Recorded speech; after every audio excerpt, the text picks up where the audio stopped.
Okay, well, welcome to the latest episode of Me versus We. Is this our fifth?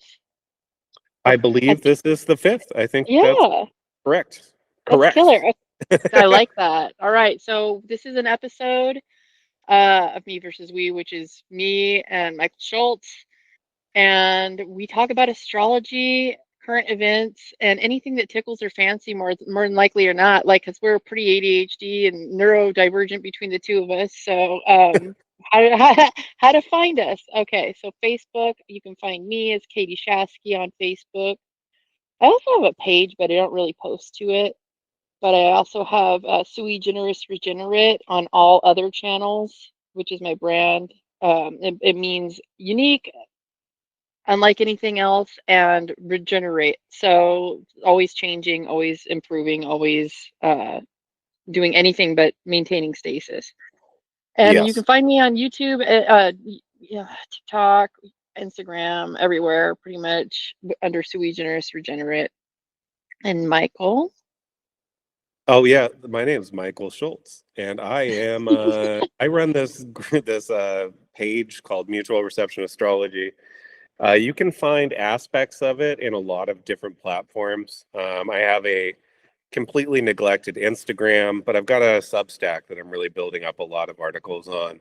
I've been working on it for about a year. So if you want to find me on the right platform, it's probably Substack, but I'm also on Facebook. And I make little songs and I post them on TikTok. Oh, great. And yeah, so you can find me any of those places. Cool. All right. So today, I think the topics, well, I'll just straight up be like, let people know what they're getting into. We're talking about the devil card, and also some current events such as Venezuela and anything else that has been calling Michael's attention because his focus is we. My focus is me and obviously tarot and all this, thing. So my focus tends to be on what kind of citizen I can be in my current reality. But Michael's very much a global citizen-minded person, so I'm interested to hear what's on his mind. I'm interested to talk about it. I kind of wanted to also talk about the transition from the snake year to the horse year. Yeah, Uh, okay. and I wouldn't mind actually starting with that because I've been thinking about that a lot lately too. That's Um, timely. yeah. So the snake year this last year, basically from I think it's the new moon in Aquarius is um, Lunar New when Year, the yeah. Chinese New Year starts.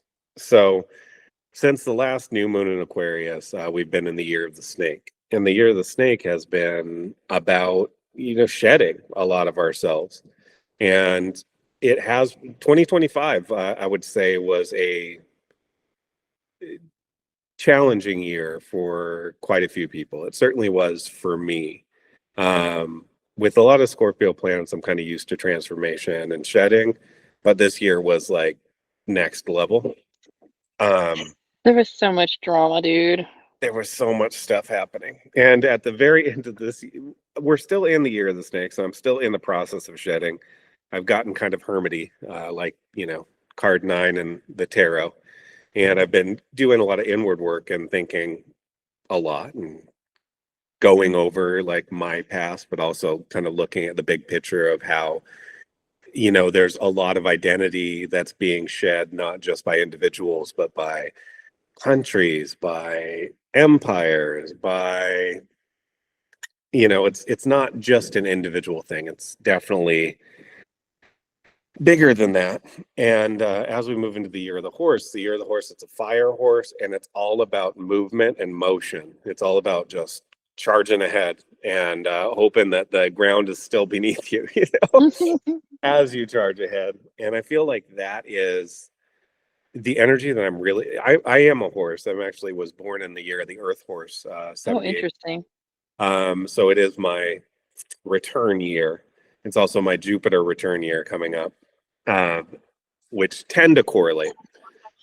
So that's what's going on. I'm just kind of prepping, getting rid of some of the last of not getting rid of them, but letting go of some of my last hangups and looking at my patterns that I don't really want to bring with me into the future and really working on processing them. And it's been, we talked about shadow work in our first episode. It's not just for other people, it's also Oh, definitely for us. absolutely. There And is no exception to the way things work. Like, just we get caught up in this thing like, oh, that's for them. That's, the collective is doing that, but I'm good. And we just get lost in our own like delusions that it's not touching us, and oh, it's touching us. yes, I'm feeling very touched, and it's not so nice sometimes, but Oh my God. doing Yeah. doing my best to get through it. And it's been an interesting transition. Um, and I know that I've got like a couple more, like basically a month and a half before we move into the year of the horse. So I'm really focusing on that internal work and trying to get what I need to get accomplished to be ready to step into the future and Mm. step into,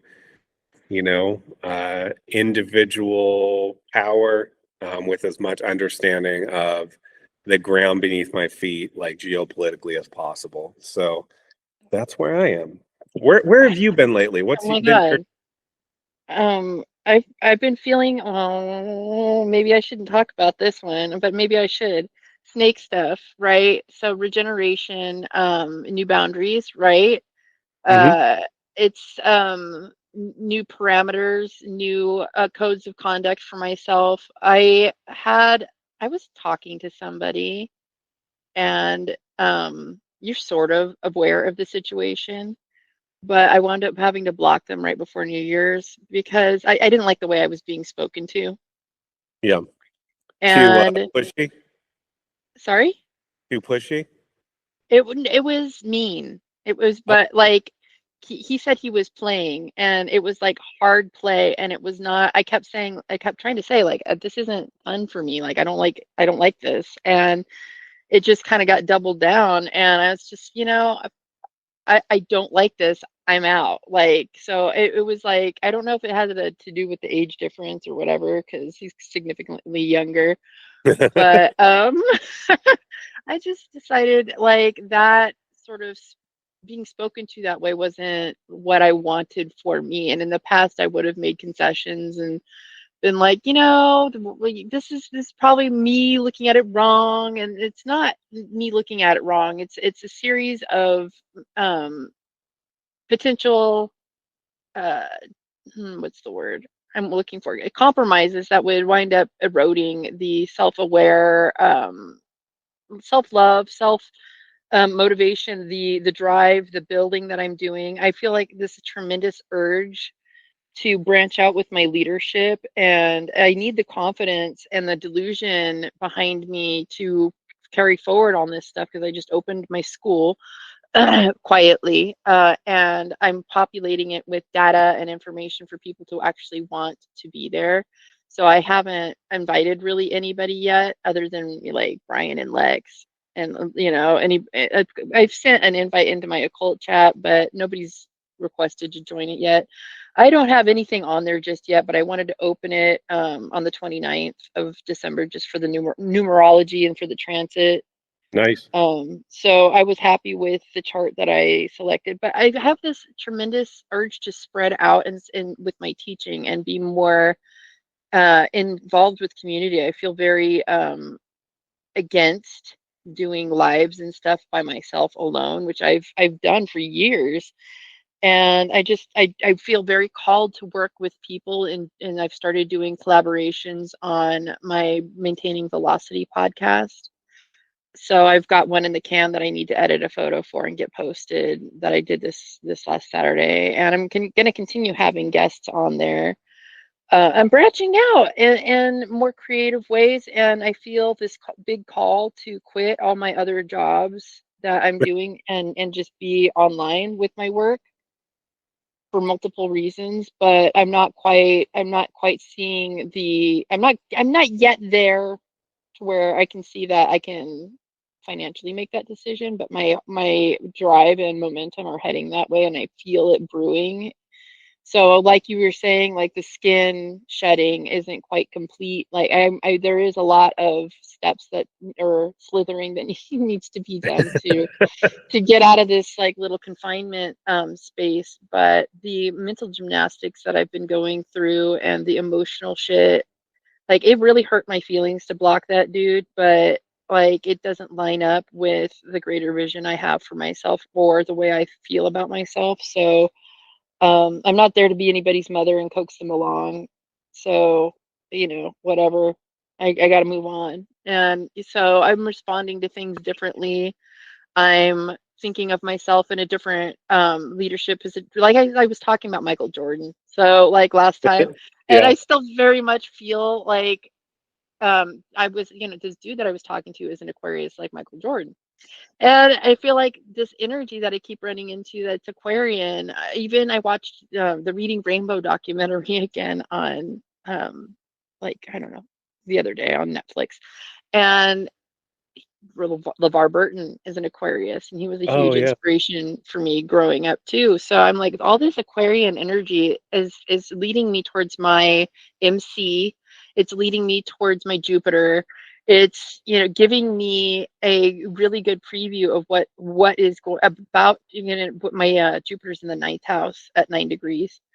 Hmm. So I'm speaking of nine energy being stimulated and moving into the number one energy. So there's a lot of coincidences, or I don't believe in coincidence, but more like synchronicities lining up, and that's where I'm going. That's what's going on. I feel like I'm preparing myself to hold myself to much higher standards because the public eye is going to require that from me, and it feels scary, but correct at the same time. And I've been very well aware that my last few years of journaling, I would look through all my older manifestation writing that I do in December, and looking at my patterns of what I've asked for has actually come to me. So I've realized like I'm not asking enough. I'm not asking enough from the Hmm. universe. That's why my growth is so incremental, but I'm also seeing how my relationship to money has changed as far as being afraid of not having it. I'm not allowing the fear into my relationship with it like I was. It's just we'll figure it out as we go. And I don't know how I'm doing it, but it's actually legitimately working. Like it seems like when I decide to make an investment, um, the money comes back immediately in the right direction, as long as it's in the right spirit and in the right essence of building. So this talking about like Saturn and the devil card. I was really, really, really, really getting into the idea of how it looks so much like the lovers card, but it is not the lovers card. The lovers card is about doing things out of the abundance of your heart, things you love, and out of the joy of it, of communication. And in some ways, I do feel like a sense of obligation, and that's the devil card for me, is like this work, the anything you can be addicted to. And right now for me, that's like my life's work, and becoming more having more freedom to choose to travel, or shower people in my life with gifts if I want to, or whatever, just more fluidity where I don't have to check my bank account in order to spend something. That's I'm Yeah. growing into that space of um more is more. And as far as like Moonstruck, I use this as a good example for one of my people in the occult chat. I was saying how in Moonstruck, Cosmos says like you have to, it costs money to save money, Hmm. and the copper pipes he was laying in somebody's house. So he's like, it costs money to save money. And sometimes that's like that. You have to make the bigger investment in the long term. And it's going to cost you a little bit more upfront, but it does save you money in the back end. So Sure. you have to That's really, like the really, really, difference to me. That difference is the difference between like buying a cheap tool and buying a tool that's going to last for a yes. long, right? Like, Yeah, exactly. you spend a little bit more on the front end, you get longevity out of it. You get, you know, so much more because often, like when I, do little projects and stuff sometimes with wood and things like that. And like, I have friends that just go to like Harbor Freight, and get some Chinese knockoff tool for like $20. It lasts for maybe a year of use when you could spend like basically double to get something that's well put together, that's going to last you, if not a lifetime, at least, it's going to be years and years of benefit from that tool Right. if you buy the quality at the beginning. Um, what I've noticed from this period and it is kind of lack, there has been Yeah. inflation. It's been harder to get by, and costs have been going up without commensurate rises in wages. So what I've been basically doing is deferring a lot of maintenance that I would rather not defer, like around my house, things that need to get fixed, but they can't be prioritized because I don't want to go into debt for them. Right. Um, and the shift that I've been having is like adding to it. So I still have my normal working in a warehouse job, and I've got that until at least November. But after that, what I'm starting to do is like build out what I'm going to offer people for astrology services, like natal charts, transits, quarterly or yearly, synastry reports. And what I've been trying to get right on is what I want to charge for it. And because Mm. it does take a lot of time to do Absolutely. it. Yes. So I've been Your thinking about time that.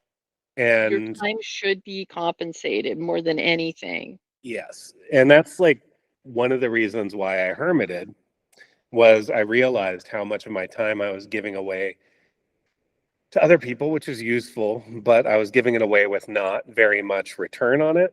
So I needed to kind of Absolutely. read into myself, figure out what I actually wanted from life, and shift my perspective in order to move forward. And that has been the last part of the snake. And I let go to a certain extent, not totally, but I let go of a group that I'd been investing like tons of energy in for a long time, like astrology ship posting only. I had that had been my baby, and I had been caring so much about it. And every week or every 2 weeks, there'd be some crisis that would just take up a whole day of my time, and nobody would ever be. Or in some cases, a whole entire month. Yes, and that crisis would be. It would benefit me in no way. I would, get more hate for like the way that I dealt with it, even if it was like a very difficult thing with no easy answers. I've Uh, literally witnessed all this happen. yeah. So I was like, it might be time for me to move into productive channels. And at that point, I had already started my Substack. I was building my Facebook page, and I was starting to get real returns from the effort that I was putting in. And I realized, hey, I need to focus on the things that are actually fulfilling me, that are Yes. getting me what I need to hopefully put off some of my deferred maintenance in my house and build up like more, like step more into myself. Like, and that has been a big shift for me. But it's been pretty freeing. I know that there's people that like probably miss me, but I'm not like abandoning people to I'm not abandoning other people to focus on myself. And it's more important to not abandon yourself Absolutely. uh, No. in order to be able to move forward. And I know an Aries is going to agree with me on that. But this Yeah. was Don't a don't rush your process, dude. this Like a I don't give a fuck who it is. Like don't rush your process because this is the chrysalis point. yeah. And as a Libra, sometimes I forget that I should focus on my own needs and my own goals sometimes, especially to move forward. So that's been interesting. To get back to the devil card though, we're in Capricorn season. And the ruler of the devil card is Capricorn. And I think that that's an interesting jumping off point. Like, how do you connect Capricorn with the devil? Well, it's funny because everybody wants to be like, "Ooh, the devil is sex. The devil is addiction, right? The enslaved person, man or Yes. woman." I look at it so many different ways. I feel like the enslavement is the ego stuff we do with ourselves and the way we picture ourselves. Having been married to a Capricorn, he was a double Capricorn Hmm. for 12 years. I have a unique perspective on the struggles within a Capricorn mind, watching them simultaneously believe in their own power and undermine it at the same time. And it's a work of art how they can split themselves and be mentally obligating themselves to act a certain way or have a rule book in their own minds for other people to conduct themselves by, right? So they'll be quick to remember a laundry list of things that you've done to be out of alignment. But when it comes to their own, uh, this is the word that really, really, really, really is overshining everything when it comes to my consideration of this card today, is the enslavement is obligation. It is the things that we feel we should do for a certain reason or to hit a certain mark or to make it in society on a certain level. But, like, what's the reason why we're forcing ourselves to do it? Like, is it really, really, really coming from a place of abundant alignment and this is what we really are doing for the best of our own higher good? Is it even from the higher good, highest good? Like, are we operating in the highest light, or are we operating in the traditional status quo and the ties that bind and the expectations and or the patriarchy, if you want to call it that? Hmm. You can. Um, the expectation, the optics, the or like, I was also asking ChatGPT a little bit about this because the aspect fascinates me with the Saturnian thing is the black cube Hmm. and the was it Kaaba or the black cube in Mecca, and I don't understand because I don't understand how the black cube as a metaphor is a metaphor for Saturn quite, but I know that it is. So I was trying to educate myself more on that. But I do know that that is a lot of strict protocol. So I think protocol is part of it. It's part of your uniform, who you think you are, what sort of dressing for your job or whatever the fuck. Like, all these things are intertwined with the Capricornian um, cliches to me. The, So that's what I've been thinking about in terms of this devil aspect and being Capricornian. Did I make any sense with that? yeah. To get a little bit further into that, so if you think about a black cube, think of it in your mind and tilt it forward a little bit on an edge. And what you get, if you're looking at it from that perspective, is you get a hexagon. Uh, Okay. so the Yeah. hexagon, there's a storm on the bottom of, supposedly a storm on the bottom of Saturn that is a hex. Okay. So that's like one of the links. It's also six sides. Six is the number of man. Um, six cubed, 666. There's that aspect um, that connects to it too, which I think is kind of interesting. Uh, Hmm. but there's a certain, so spirit to become incarnate has to get kind of trapped in matter, right? Yes. It comes into incarnation. We are restricted by time and space by the laws of Saturn. Basically, time and space is what Saturn rules. We're restricted in time and space for the duration of our visit. Which is also a deeper aspect of it. Absolutely. In body.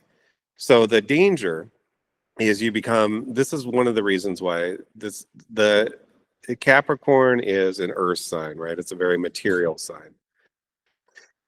So when the danger of Capricorn, the danger of the devil, so to speak, is you get so entrapped in the material matrix that we're in that you lose sight of what you actually are. And yes, this can be like it can be addiction to a certain extent, is like material. It's like I'm well, addicted to yeah, drink, I'm addicted to smoking, I'm addicted to whatever, like to sex, for example. It's like those things that keep you locked into the cage, that get you like stuck in mm, material. That's where the binding is. But the reality is, like, on the card, if you look at the card and Rider Waite, the chains aren't actually connected. They're not actually chained. it's a Like, perception. it's a perception that they're chained. That's Um, why I get stuck in the obligation sense, because it's like, I think I have to do this. I think I have to do this. I think this is what I have to do. Like I did or I just feel like for some reason compelled to, pick up that drink or pick up that, like, you know, text that dude or whatever the fuck. Like, I mean, there is a reality that we are in body and we're supposed to, enjoy it to a certain extent. Like, this kind of connects with Steiner. Do you know Steiner, Rudolf Steiner? Have you read any? I know his name, but I have not read any of his material yet. Okay, he says that there's like basically two poles, and this kind of connects with what is it? Kabbalah. There's like a central pillar, and then there's a left and a right pillar. This is like you can see those two pillars in the High Priestess card in Rider Yes. Waite.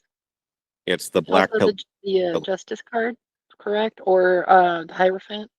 The I don't know if you see the pillars in the Hierophant. You definitely see them in the High Priestess. Um, it's a white and a black column to the Yeah. side of the High Priestess. I think there's pillars in the Hierophant, but they're both white. Yeah, I'm not sure. I can't visualize the Hierophant as easy as I can All right. the High Priestess right now.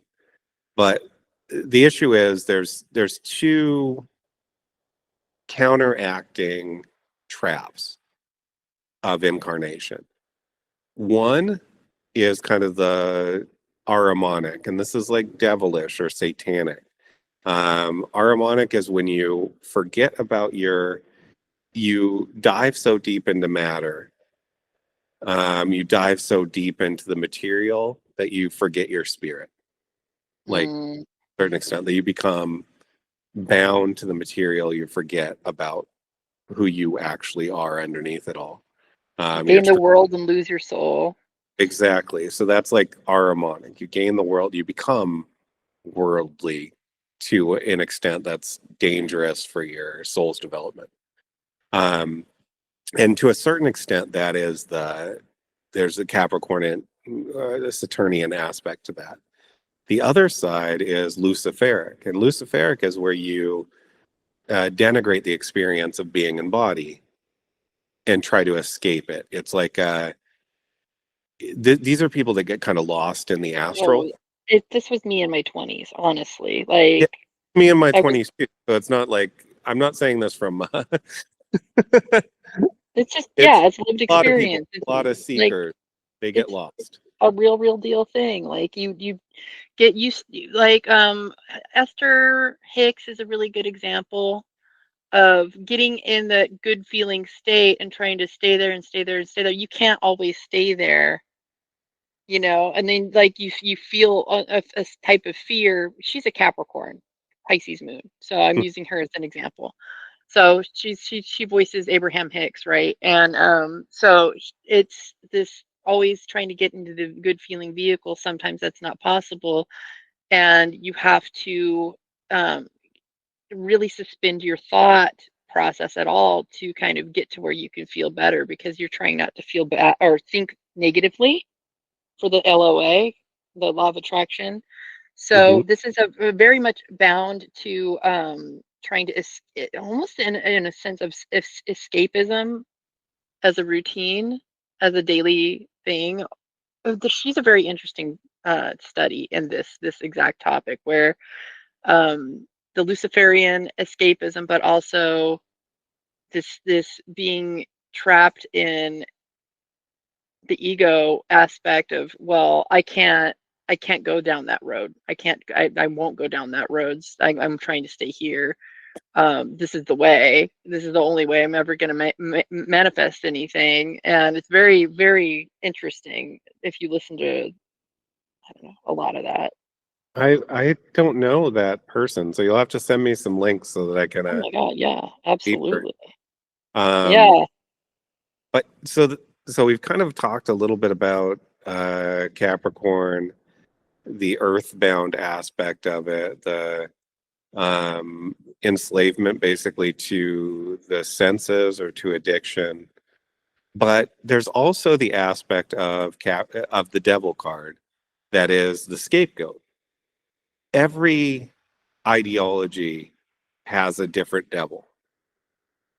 Does that true. devil is not this fixed thing, like as a lot of people see it as one, but it's not this fixed thing. If it depends on where you're coming from, what your devil is going to be. Like if you're like deep into feminist theory, your devil is the patriarchy, right? Right. That's the devil. It is the whole thing. But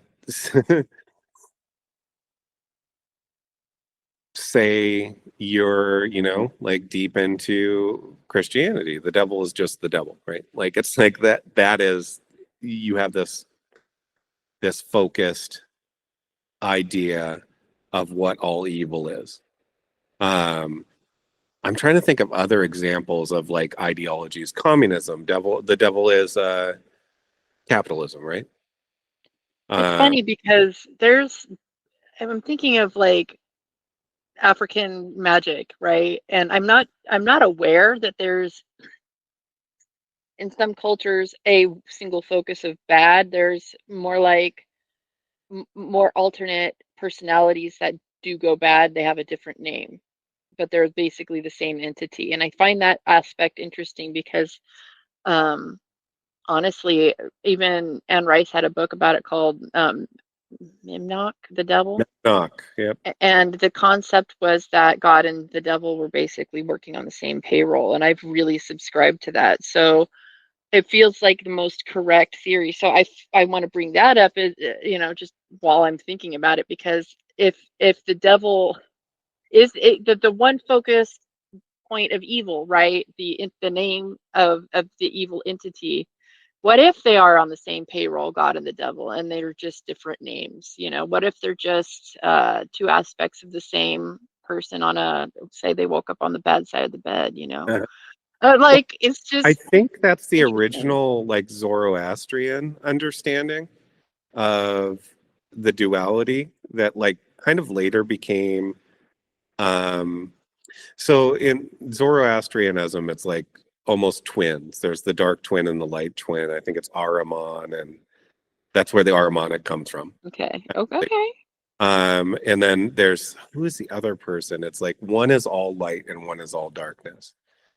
And the Western mind is very influenced by the Abrahamic traditions. And the Abrahamic tradition says God is all good and the Mm, devil is all bad, right? So it's like a little bit, and I'm not trying to, no. people will get mad about this when they're listening, but the West is kind of schizophrenic a little bit in the way that their metaphysics are kind of schizophrenic. Um, it only has been dealt with. to a certain extent in the mystic traditions of the Abrahamic traditions, because they talk about it as the two poles, like the Kabbalah, for example.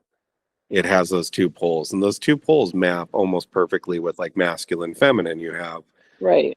the eminent, which is like God is here. You know, it's in the world. We don't have to do anything to be in the present. Does that make sense? That's like The the feminine. isness, yeah. The yin isness, the pause, The the darkness. the Yeah. danger of that is, of course, getting lost in sensuality, being like basically having no agency. And this is Correct. like, Passivity. Yeah. yeah, activity, no agency. And then on the other side, you have the transcendent. So it's like and the danger of that is you transcend away from meaningful encounter of real life, right? These are like the people that lock themselves away, like monks, for example, would be an example of, strangely, like a more luciferic path, because you're, Honestly, I've been leaning towards that with my celibacy for the last 7 years. well, you're probably on that part of the pole, you're That's more, just where I'm at. and that's more typically, it's like you got to keep reaching, like that tells you you're not at an endpoint. You have this life to gain, like Hmm. There's more. to There's put. more. So it's like the middle pillar is recognizing, hey, we're spirits and we're okay, you know, but we are embodied and we're here for a reason. And if we're here for a reason, we have to engage We do. We in do. reality. That's the annoying part. That's the obligation to Yeah, be embodied.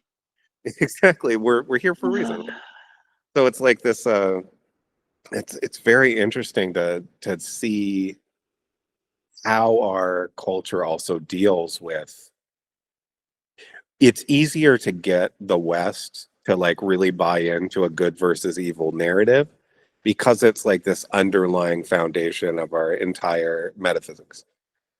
Like, We have to have y- we have to have something external in our culture, whether it be validation, status, something to hate.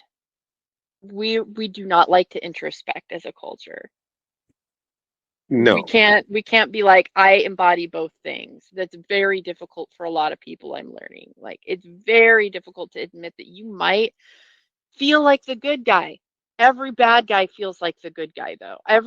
Like, if you study demonology, even Satan, right? The whole reason why the quote unquote evil, or the exodus of heaven was have happened, the great the war in heaven happened, was because the devil wanted more little, or Lucifer supposedly wanted more recognition, more equanimity in the hierarchy. Like, hey, wait, I'm pretty fucking cool here too. I have a lot of power.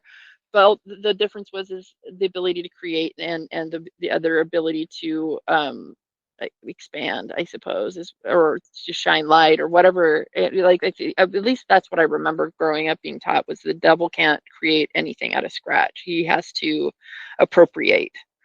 So that use was a human big, will to um, get his work done, so to speak. yeah. So Uh, it's just, these I forget what I was trying to say about heaven, but you know what I'm saying. Like, there's this. Anyway, I'm just gonna shut up because I'm gonna be circular. I'll well, find my thought again in a second. there's this kind of. I was watching something about angels recently, about spiritual beings and the hierarchy of angels. And Lucifer, I think, was a cherubim. He was like a part of the chariot, He and the was high cherubim, ranking. four different. They correspond with the fixed signs. It's Correct. really crazy. So The you've tetramorph. you've got the lion-headed one, which is like the Sphinx, right? You've got a human-headed one, which is like correlates with Aquarius. You've got the Yes. bull-headed one, which correlates with Taurus. And then Lucifer is the snake-headed one or the eagle-headed one. Correct. The And that Scorpio. snake in the garden, which is really interesting, like to think about that. And the so there's a couple things that correlate with snakes. One is wisdom.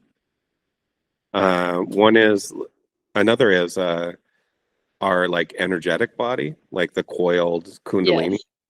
um, which I think connects with the devil card too, actually, which is kind of interesting. And then the Kundalini, nodes. I mean, we can't ignore the nodes, the dragon, yeah. And the what else? south node for sure. And The serpents are known cosmic for egg. So the existence itself. snake eating its own tail, yeah, for sure. Uh, so it's interesting to see that these are all like correlations with. So when you're reading cards, you're seeing this symbol that has basically thousands of years of lore underneath it. You have And to, all yeah, that lore is part of our culture. So there's all these different kind of uh, chains from like our experience as humans on the planet over the course of time and the things that we pass down. Um, so like let's think tradition.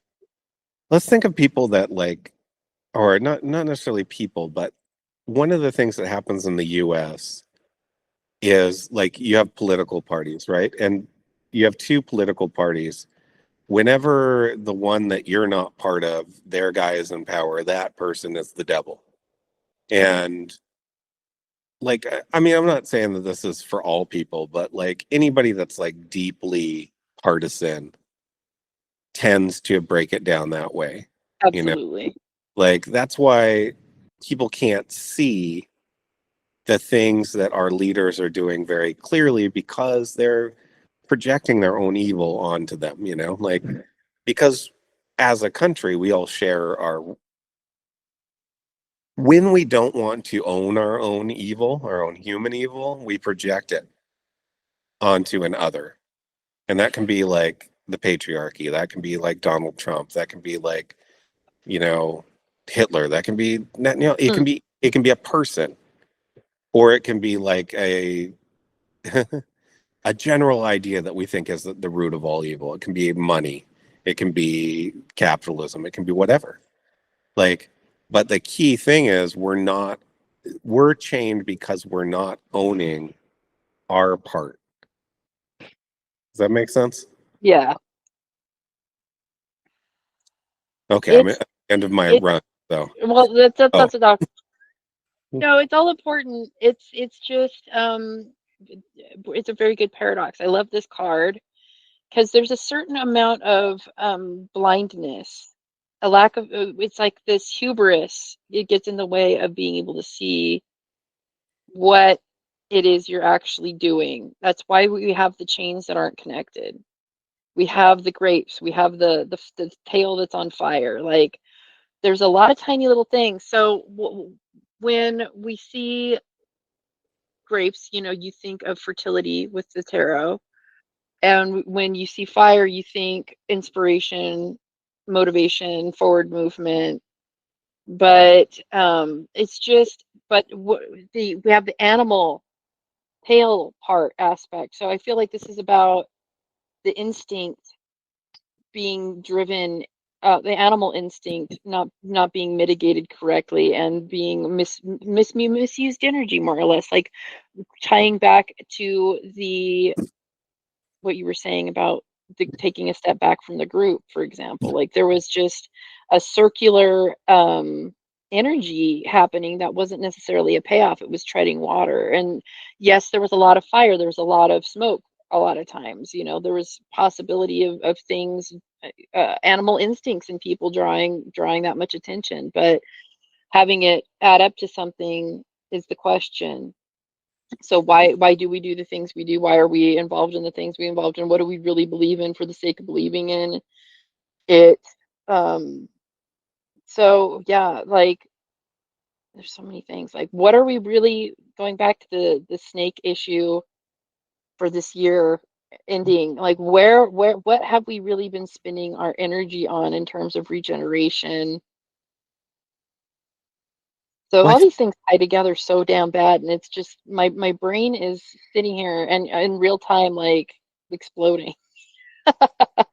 This Virgo well, moon transit like makes me so mental because I'm yeah, a Gemini moon. It is very cerebral for me. So yeah, and yet I'm finding myself to be a lot less articulate than you today. And I'm just like, damn, you really had a lot of good symbolism. Like the knowledge is so deep in your brain for the exact symbolisms and shit, like I'm just into Kabbalah art. and all the proper names and all this shit. So I'm trying to keep up here as far as, but I do have an emotional sense of it, and watching this stuff be in action is really interesting. I think the ego, the id, and watching that dynamic wrestle with each other is a really good way of marking how this devil card would be working in your life on a daily basis. I listen to Teal Swan quite often, and she talks about the integration of the ego rather than killing it. And that's basically what would heal a lot of ills in society, is to turn towards it instead of running away. And I remember what I was trying to say about like demons and the devil and stuff is quite often these stories of the worst evil in a person you can imagine is just a misunderstanding, or somebody feeling so dejected or so abused that they invert, and then you become demonic or devil like, or get a reputation for being a certain kind of evil. A good example would be this is digressing, but there was this myth of in Palm Springs, right? Hmm. uh Takits. It has there's a mountain and a canyon called Takits, or Taquitz Canyon Mountain. It was a this magic man. The lore is this magician trickster dude. Was a good man to start with. Did a lot of good for the community. Some slight happened. Some sort of kicking out of society. Some ostracization happened, and then he became a terrorist and started like rock slides and throwing rocks and mountain like rocks all the way from Palm Springs to Moreno Valley. More or less, it was basically sounding like a volcano, but his energy is supposedly still active in the Taquitz mountain range in Palm Springs, and to the point where I refuse to go hiking there, because one of the entities that he enjoyed picking on was women and children the most. Oh, wow. And I know women who have gone hiking there and wound up slipping and falling and breaking their backs, and they were never the same. So I just feel very like scared physically to go there myself. Not in a masculine body, not in a full grown adult man body. So it was just there's inversions that can happen where when it comes to the devil, or even this is one reason why I keep so light when it comes to politics too, is because you can get so stuck in thinking that you're on the right side. And this is something I've learned in other places being a missionary too. You can get so stuck thinking you're doing the right thing, and you're actually creating horrendous damage. Oh, for sure. In fact, it's like So there's some saying about that. It's like the worst kind of tyranny is the kind of tyranny that is supposedly for your own good. And that is true. It's like when somebody is certain that what they're doing is right, but they need to control you in order for their right to happen. That's like when the worst abuses of humanity happen. That's when the it's most evil happens. So, we really forget, and I think we cannot uh, forget to mention when we're talking about Saturn that he also is I think modern co-ruler for Aquarius. yeah. So we have to look at when you apply the pressure too long, it will have a repeating effect and tiddlywink the power, basically. Like you have to be careful to be doing this pressure and structure and obligation the right way and making sure that traditions are being followed in ways of respect for proper growth and not doing what you just said and impressing a particular, I don't know, force of societal, like either expectations or consequence. Well, yeah, for sure. And I think that that happens in like almost all ideology. It happens in religion. There's this old saying that God creates religion and then the devil comes down and organizes it, which is I've always thought Logical. like deep and useful, um, because the structures that we create to deal with life can calcify. This is the danger of Saturn. They can calcify and become prisons. They can become traps. You know, like we create the structures originally to deal with some challenge that the world is presenting us with. And it works, you know, like, so people are like, oh, that structure is eternal, you know, like we need to codify that structure so that it stays forever because it Mm. dealt with this problem that was coming up at this particular time. And what ends up Structures become happening, prisons. what? Yeah, Structures become prisons. structures become prisons because they don't change with new circumstances. And once they've become like, there's eventually always historically a prison break where people break out of that old structure. And sometimes that's really violent. Sometimes it's really dangerous for women and children, especially, or for Mm. society. Um, when we do break out of that structure because it's calcified so much and it's become so restrictive.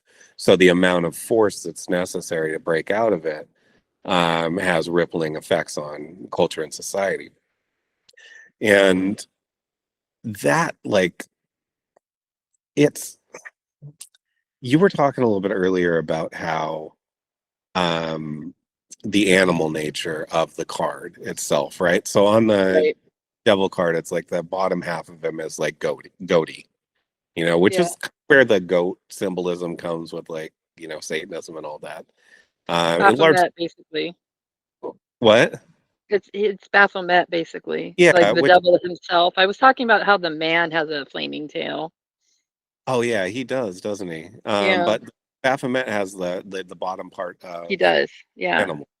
And what is the thing? Humans are supposed to be separate. We are animals, but the point of being human is to rise above our animal nature. So when we give in to our animal nature, give in to our id, you know, or it, you know, it's gross. I mean, it's like it tends to be really dangerous. I mean, it's like we often give ourselves permission to do, like, societies would structure permission to let loose. Like in Rome, they had the Saturnalia, which Or is Saturn. Carnival or Fat Tuesday. Carnival, yeah, Fat Tuesday. You have certain times where it's okay to let Bacchanalia.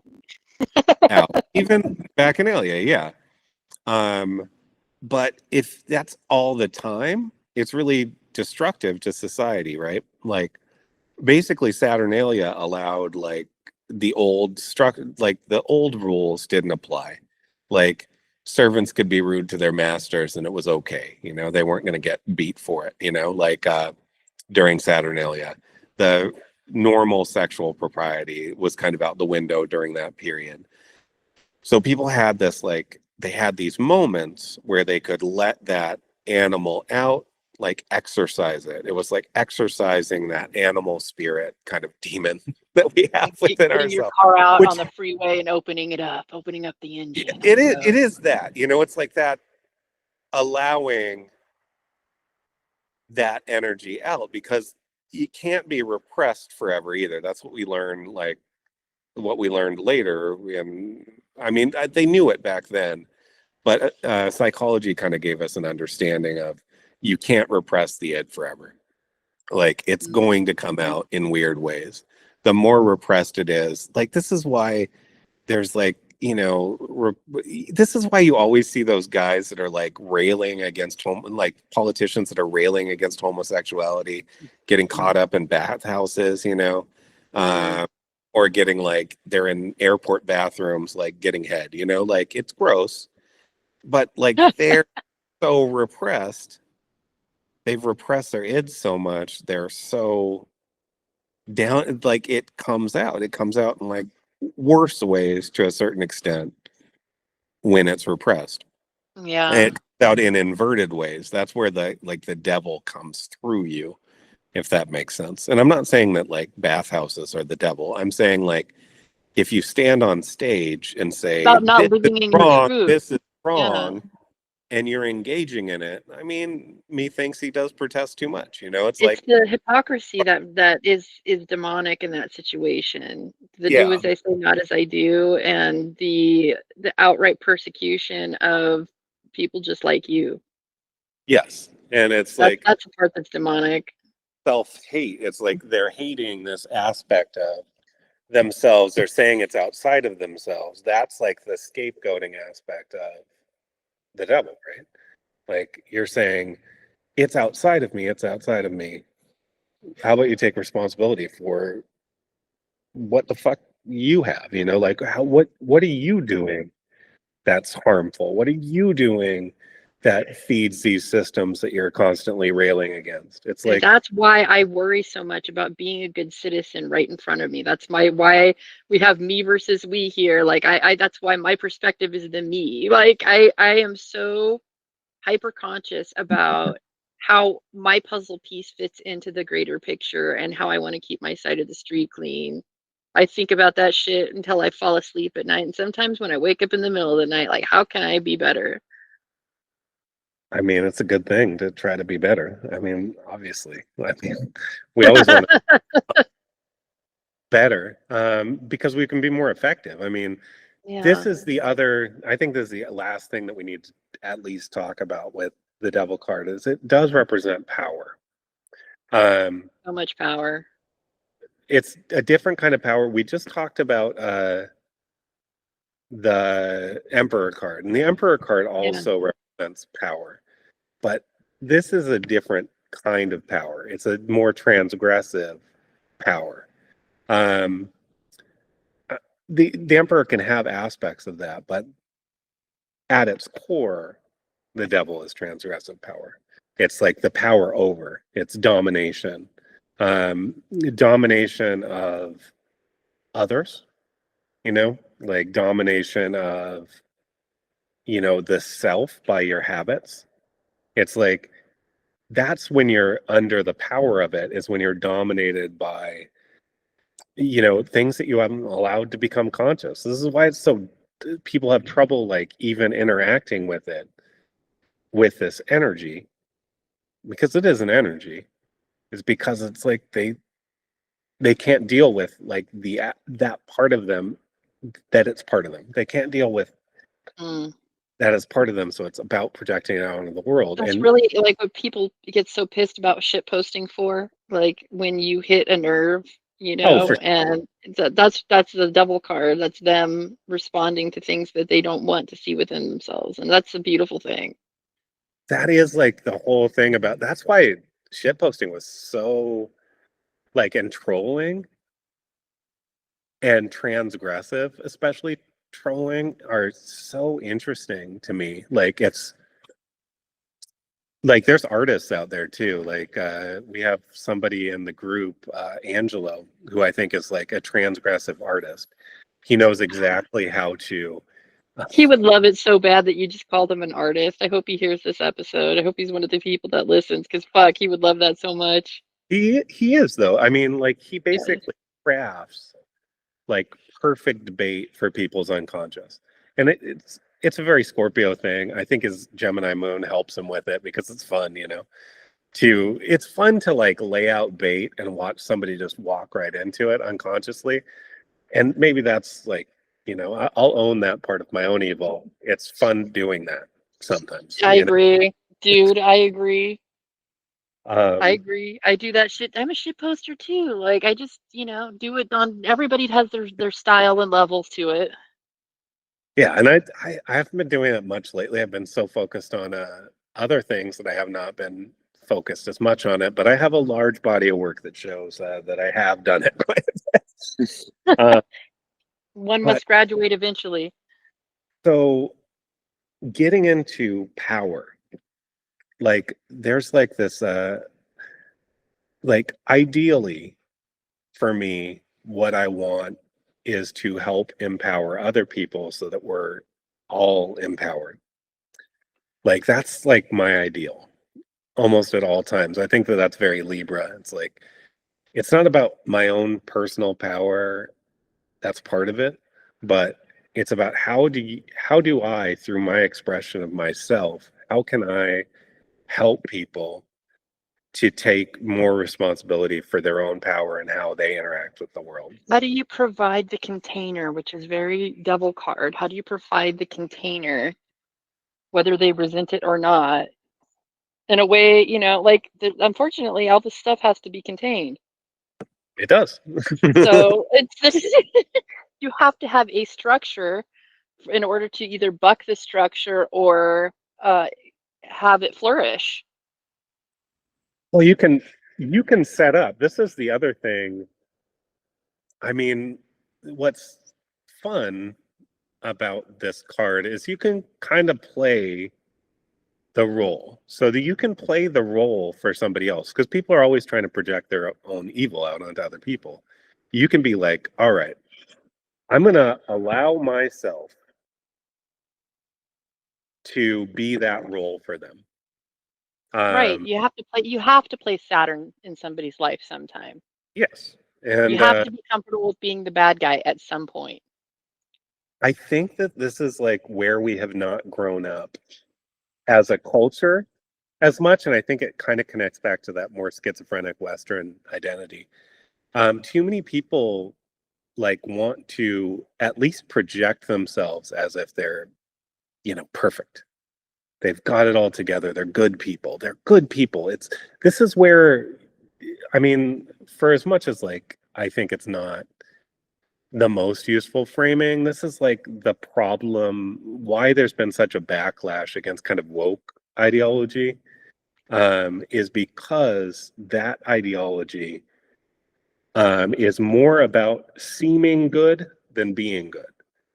Correct. It's about projecting that you have the correct opinions, that you are one of the good ones, rather than actually wrestling with your own like That's real what I was saying. Like, even the self. bad people, the people in jail that have been convicted, think they did things justifiably.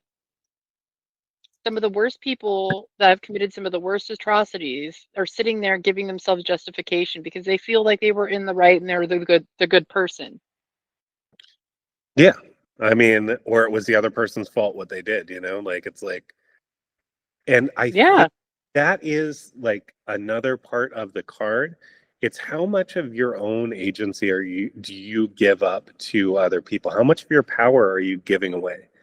Like even addiction to a certain extent, you're giving power that doesn't belong to like nicotine or to alcohol or to sex, right?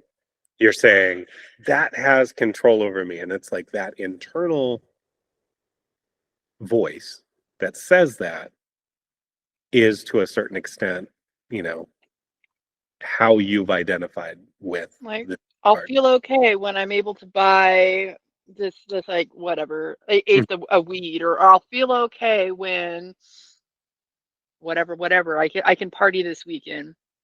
I won't feel okay until I can get my heroin or whatever people are hung up on. You Ooh, know, yes. like I grew up with some people that, well, I shall say it a little more clearly. My parents struggle with hardcore like opiate addiction, and Oh, both being registered nurses. So well, they had it was access. least, Unfortunately, yeah. There was a family. It was a family tradition as well. My grandmother was a registered nurse as well, and had a whole panoply of heavy duty medication in her house. And then my mother would have me go into her house at like 1 a.m. and go steal some drugs for her. Oh, And then oof. like the whole game was don't wake grandma, but if you do, you're going to be stuck in a conversation in the middle of the night while she's high. Like she was never mad, and she was totally okay with supplementing my mother with the drugs. And then as I grew up, like the family culture was starting to get a lot of pressure for me to then start doing the same thing. So it was just you were weird if you didn't. So Yeah. that was my gateway drug was pharmaceuticals. So I mean, we can talk about like that even being an aspect of this. You have the structure of the medical industry, but it's broken Yeah. and causing an obligation um, to be able to function within that structure, and it's dysfunctional Yes. all the way down. So I mean, there's so many instances of and examples of this, and I feel like we're beating a dead horse, possibly. Well, let's beat a new It's a horse. rich There's card. other horses. It's a good card. It is like it has a lot of depth to it.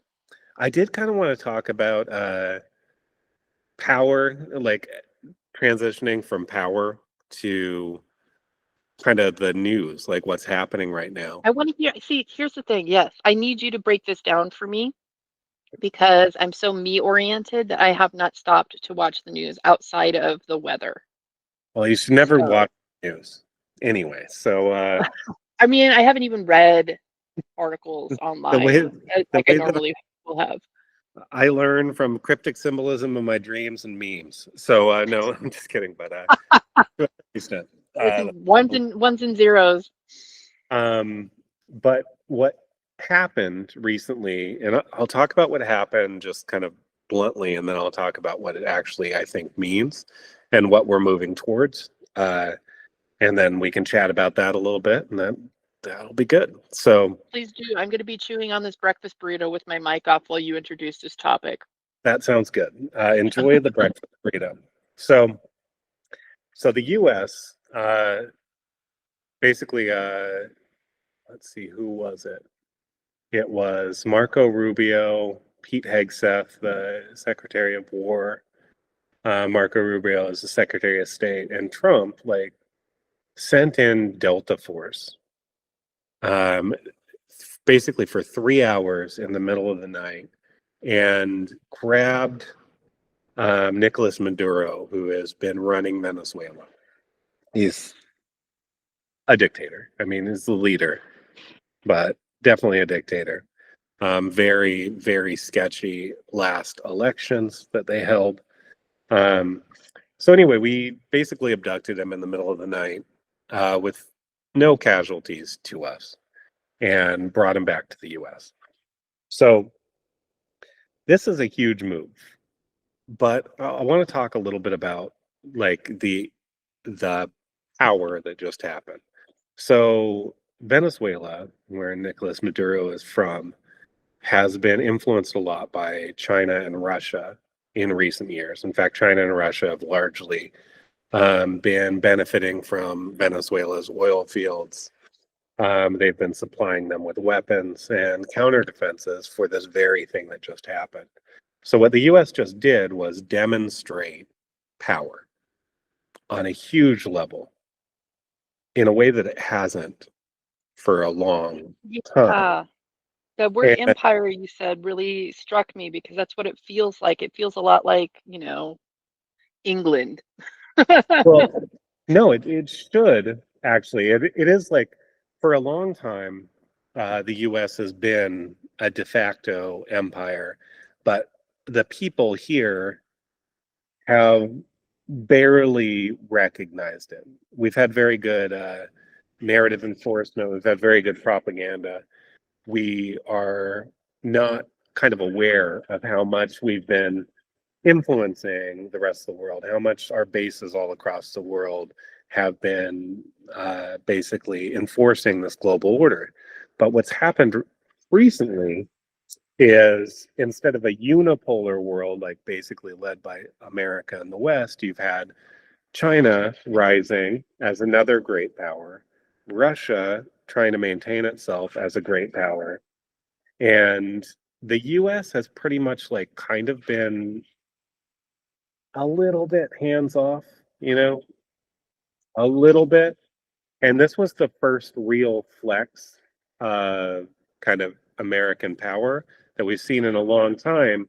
And there's actually an underlying doctrine called the Monroe Doctrine, which is basically states that the Western Hemisphere is ours. And this has been a doctrine since Monroe, so this is for quite some while. Like President Monroe? Yeah, so it's been around for a long time. It's like basically the Monroe Doctrine was telling European powers to get the fuck out of this hemisphere, and we kind of enforced it, over the course of time.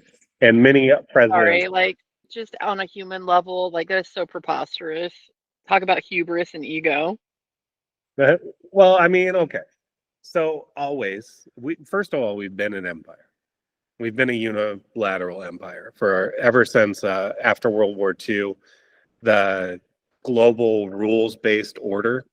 This entire era has been with us, basically funding NATO. It's been with us, like with military bases all across the world, spending all this money in Asia and Europe to keep people happy and keep things under control. Like, no, I'm not even talking about the wars overseas. But what the U.S. is doing, and I understand like your resistance to it, but what the U.S. is doing is, I think we're going to step back from Europe and Asia. I think that that's what we're actually doing right now. And we're going to focus on the Western Hemisphere because I think during COVID, we learned that our supply chains are too globalized. So this whole last era, the rules-based international order, has been about globalization. And the US has realized that our supply chains are dependent on people that are our adversaries, or Okay. could potentially be our adversaries. So what the US is doing, how they're shifting and pivoting, is we're going to create basically our own supply chains on this in the Western Hemisphere, in North and South America. And I think we're going to integrate this entire region economically and supply chain wise so that we don't need stuff from other people. So US has always had this strain of isolationism. And this is going to be isolationism, but on steroids. And that's why we're aiming to get Greenland. We need Greenland just strategically. So this is not, I'm not talking about morals at all. I'm just talking about power. No, you're just like mapping it out. Yeah. This is not, I I'm get not that. saying anything moral here. I'm saying power exists. We've had power for a long time, but we've kind of veiled our power. We're about to not veil our power. And Venezuela was like the first step of that. We're going to end up with Greenland. We're probably going to end up with Canada instead of being associated with the UK anymore. It's going to be more. I mean, we've had bases in Reykjavik for forever, correct? I mean, we have bases everywhere. And Yeah. this is the way that the US works. We have bases all over the world. I think that's Iceland. Yeah. But Greenland is. Am I wrong? Iceland That's is okay if I am. Iceland is Reykjavik, I think. And then Greenland, we've had, some military stuff up there. But basically, if you look up at the Arctic Circle, if Russia is a great power, if we don't have those borders like protected, we get less warning if Russia decides to attack us. Mm. So that is why we're doing it. And that's like the great power game. And this is always what happens in politics is eventually, like, you can talk about laws and international law and the rules-based order all you want. But when there's more than one superpower, when you become multilateral, that's when something called the great game like really comes into play. And that's where it's it's no longer about like ideals. It's about realpolitik. It's about protecting your borders. And the U.S. is a Cancer.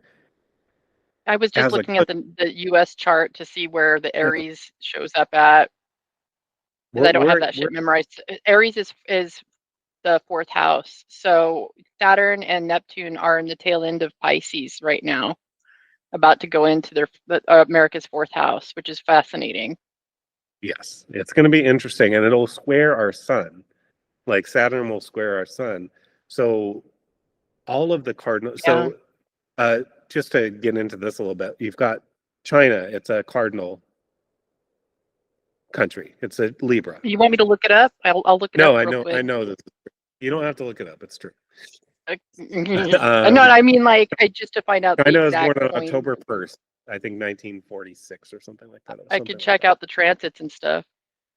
I've looked into it, but and then Russia is a Capricorn, so Oh, it's also a cardinal. So all of these cardinal powers, and Iran fascinating. is an area, which is interesting. So all these cardinal powers are going to be forced to move over the Saturn and Aries, and the point of the Saturn and Aries is you don't move too fast, too far. You take it's kind of like a game of Risk. The game of Risk is now afoot Yeah. again. And people can like complain about it all they want, but that's not going to change anything about what's going to happen. So what it Russia's a feels Virgo moon. It is a what, Virgo moon right now. Russia's a Virgo But moon. They're a wait, hold Capricorn. on. It's actually, hold on. Russia says it's a Libra. I'm looking at this better. Like, I was accidentally confused the current transits with the chart that I'm supposed to be looking at. Russia is saying it's a Libra, Cancer, Scorpio. No, Russia's a Capricorn because it was December or something. It says Um, Sunday, September 20th, 862 AD that's on not this the chart one. that I would use for it, and that's not the one that most That's astrologers okay. for. It's fine. And this one says December 25. Yeah, that's the one. Okay. That's the December 25 is the Russian Federation. It was when the flag was put up, I think. This I is think just for science, not for any reason of disbelief. I'm just fucking curious. so. What's really interesting right now is so you've got Russia who's in Ukraine, and you've got Still a China. Virgo moon. You've got China. They want Taiwan. Right. So those are the next steps. Those are the likely steps. Like Mm. Russia might really push for Ukraine. And the EU is currently like just dithering. They don't feel like they have any allies right now at all because we want Greenland. So they're basically trying to raise up the war fervor from their people. And the European people are not feeling it. They don't want to have all their youth like leave when their countries are already kind of in crisis. Yeah. So it's very interesting. Basically the old order, and this is crazy. I don't want to Mm. get too far, but the old order is the post World War II rules-based order, and that order is already basically done. And we Well, that makes have so sense. we're in the transition between like what was and what's coming, and it's like we're going through the fog of Neptune and Saturn and Pisces, and once they get into Aries, I think we're gonna really see the outline of what's coming next. Um, and I think what's coming next is the U.S. is going to try to get an integrated Western Hemisphere with supply chains totally taken care of here. So we're not dependent on anywhere else in the world. And I think we'll end up less globalized and more nationalistic. That would be my guess. And there's probably going to be some surprises along the way because the other powers are not going to take that lightly. They're not going to take it laying down, but they also have to be careful because we just proved in Venezuela that we can basically operate with impunity. Like whatever you want to say about the US culturally, militarily, we just proved dominance over China and Russia because they were the ones supplying uh basically the radars and the things that were supposed to keep them from getting surprised like that. Yeah. So the US just flexed. That's why a lot of the US people are like, I mean, it's pretty it's not like this. When we went into Iran and did that thing in Iran where we bombed like their missile silo or whatever, there was a lot more pushback from the people than there is for this. Right. I've noticed that it seems to be celebratory. Yes, it's more celebrable. If you look at Venezuelan people, I mean, they're celebrating. So when the left comes out into the streets to like protest against it, and then Venezuelans are like celebrating and calling them idiots, like it's not as it's not good optics. So you have kind of in the US, you have the Democratic Party. We just went through like the You just faded Somalian. out a little bit. Oh, okay. I don't know Can you hear why, me but now? you're back now. It was just like repeat the last sentence.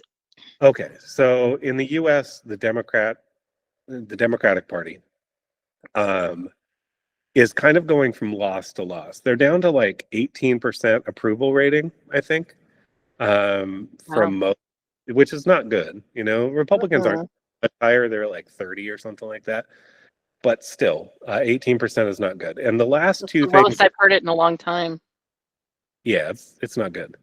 And the last two things that they've been doing is kind of standing up for like Somalians, and a lot of people are pretty upset about the Somalian fraud that just kind of came out, where it's like daycares with no kids at them. There's a lot of things that have been happening on that level. Uh, Like there's state that the state of Minnesota might have helped them, and that's run by Tim Walz. He was the vice presidential candidate, and he's no longer even running for governor. He like dropped out of the governor's race for next year. hmm.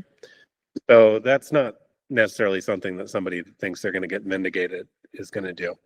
So that was the last thing that they did. And now like you've got a bunch of leftists in the streets that are like saying, "Oh no, we got to put this dictator back in power in Venezuela," while basically a huge chunk of the Hispanic population in the US is like, what the fuck are they doing? It's like, Mm. so that 18% might even go lower. So I think you're going to have support from the public for the US to be an actual, like, it's like we're going to step into a certain amount of power, and it's going to be more overt. It's been covert for the last 70 years, and it's about to become overt. And to a certain extent, Hmm. that's better for us. Does that make any sense? It's Yes, better it for it to does. be overt, because if it's overt, it can be like actually challenged. As long as it's unconscious and not seen, there's not much you can do, you know? Like because it's not visible. But once it's visible, you have the foundation under you. And I think that is the shift that's happening geopolitically. And I think it's the biggest shift in my lifetime. So it's been slow going, and I've been trying to peer through the fog of this Neptune and Pisces for a while. But I see the outlines of what's to come. It obviously won't be like easy, but I don't think people want easy delusion anymore. I think people want like reality, whether it's hard or not. I'm not saying all Mm. people. I think that there's more people that want that than used to, for sure. It's, I mean, it's really how you wind up being an individual about any event, when you interpret something and move forward, it takes time to see how people are going to adjust to that and what the general temperature winds up being. But it's fascinating to conceive of a different entire global structure. Oh, it's going to be crazy. I mean, it's like the next couple of years are going to be, it's going to be just seismic shifts. And the fact that we're going to have that 0 point Aries Neptune Saturn conjunction, February 20th or whatever, that feels like when it's really kind of off to the races. Up until that point, I think we'll see things, but we won't see like the crazy changes really start until that happens. No, I do think the groundwork's being laid right now by far. So the things that are unseen about America, the things that have been hidden, begin in the 12th house, of course, for the American chart, which is, Scorpio. Mm-hmm. So to be acting as turning that inverted and actually showing, our scorpionic side, I think, probably won't hurt. Nobody likes the feeling of being watched in the dark. And I feel like America's been giving that looming feeling for a long time for a lot of the globe. And to actually have it called out might actually make more sense for people with what they've been feeling for quite some time, honestly. I mean, Might yeah, line up. it'll at least be visible. Right. And I think you'll actually see, I think you'll actually see more support for it, because there's going to be, I think it connects to the masculine pole. Say that there's been an imbalance like during the Neptune and Pisces, where we've become too passive to a certain extent, Yeah. When we move into like this really masculine era, I think you're going to see a lot of support actually for, not for war necessarily, but for consolidation and for defense. And I think that the American spirit it's a weird thing. It's not like, it's a pretty complex thing, it's not all light, for sure. We have a long history of, we had the Pluto return, we kind of saw all of our flaws and all of our darkness, and a lot of people integrated that, and instead of like being super upset about all that past, like we learn from it and we recognize that that's part of who we are too, like you Which can't is, take yeah, you got to live in your truth. Mhm. Of yourself, of your nation, Well, of like your of all of it, like again, we were talking about, for example, these politicians that rail against things and their hypocrisy and then wind up being discovered doing them. So it's just, America has already been giving the essence and the sin of what they've been trying to hide for a long time and being a hypocrite. So maybe we'll be showing and living in our truth a little bit more by flexing. You know what I'm saying? I think that's true, and I think that's like just what we've got coming. That's what it feels like to me. I'm pretty much towards the end because I've got to use the facilities, but Yeah, that's fair. uh, I get it. Do your we've thing, gotten but I good we got episode, an dude. hour and a half. Yeah. Do we Yeah. have All anything right. last to say? Do we have any last words before the Not Empire? necessarily. I mean, I Yep. did just open my school, and I'm thinking if you want to revise opening up a school for ASO, we could talk about that another time. But I think people should be interested, or at least if you're listening to this, give us a tap in to tell us if you'd like to have more of an educational base. If you're connected to astrology ship posting only, because that might make things either go faster or help us decide which direction to take it in. So that I think that would be a good announcement to get in towards the end of this. But more integrative conversations, possibly some more group discussions and some lives. So that would be a really fun thing to unpack with people if you want to join a conversation like we have in Me versus We. Other than that, like, share, subscribe. Let us know that you're listening, and please, Please. please do share. Yeah, share it widely. Yeah, And if you want to reset. challenge us on anything, especially that last whole political screed, I'd love Please to talk do. to you about it. Yeah, I want to be a little bit integrated with this community that we're speaking with and see what people's feelings are about just about everything. I want to make better episodes based on feedback. So let's get that done. Well, a pleasure talking to you, me. Always a pleasure. Pleasure talking to you too, Lee. That took me a second to gather that up. Good one. All right. So anyway, thank you for your time, everybody listening, and thank you for your time, Michael. It's a pleasure, and it's always good to get into these topics, and it feels like there's more to uncover here, but the time is the time, and we'll just do it next month. Let's get it done. For sure. My eyes are filling up. We'll see you in Oh. Aquarius season. Sounds good. Thank you. Bye for now, guys. Bye. I really do have to go. So. Bye. It was really nice. I'll talk to you later. Sounds good. Bye for now.